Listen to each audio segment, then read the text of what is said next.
नगर परिषद निवडणूक.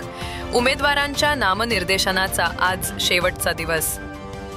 आगामी हिंगणघाट नगर परिषद निवडणुकीसाठी आज नामनिर्देशनाचा शेवटचा दिवस असून सकाळपासूनच नगराध्यक्षपदाचे तसेच विविध प्रभागातील उमेदवारांकडून नामनिर्देशन दाखल करण्यासाठी मोठी गर्दी दिसून आली.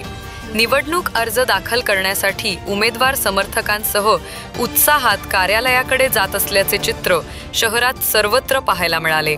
नगराध्यक्षपदासाठी प्रमुख पक्षांसह अपक्ष उमेदवारांनीही मोठ्या संख्येने अर्ज भरले. काही उमेदवारांनी आकर्षक रॅलींच्या माध्यमातून शक्ती प्रदर्शन केले, तर काहींनी साधेपणात आपले अर्ज दाखल केले. प्रशासनाच्या वतीने नामनिर्देशन प्रक्रिया सुरळीत पार पडावी यासाठी योग्य ती सुरक्षा व्यवस्था तसेच सुयोग्य नियोजन करण्यात आले होते. आज अर्ज स्वीकारण्याचा अंतिम दिवस असल्याने निवडणुकीच्या वातावरणात चुरस आणखी वाढली आहे.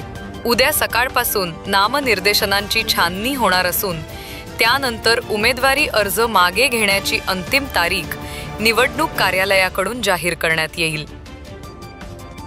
हिंगणघाट शहरात आता प्रचाराचे ढोल जोरदारपणे वाजण्याची चिन्हे दिसत असून नागरिकांच्या अपेक्षा, प्रश्न आणि आशा यांच्या पार्श्वभूमीवर या निवडणुकीकडे सर्वांचे लक्ष लागले आहे. नगराध्यक्ष पदासाठी दाखल झालेले अर्ज शिवसेना उद्धव ठाकरे गट सौ नीता सतीश धोबे, राष्ट्रवादी काँग्रेस शरद पवार गट सौ Shubhangi Sunil Dongre, Bharatiya Janata party BJP doctor Nayana Umesh Tulaskar, Rashtrawadi Congress Ajit Pawar गट सौ योगिता चंदू घुसे, शिवसेना एकनाथ शिंदे गट सौ पायल रवींद्र धोटे, अपक्ष उमेदवार जया प्रेम बसंतानी, हिना परवीन बिस मीला खान.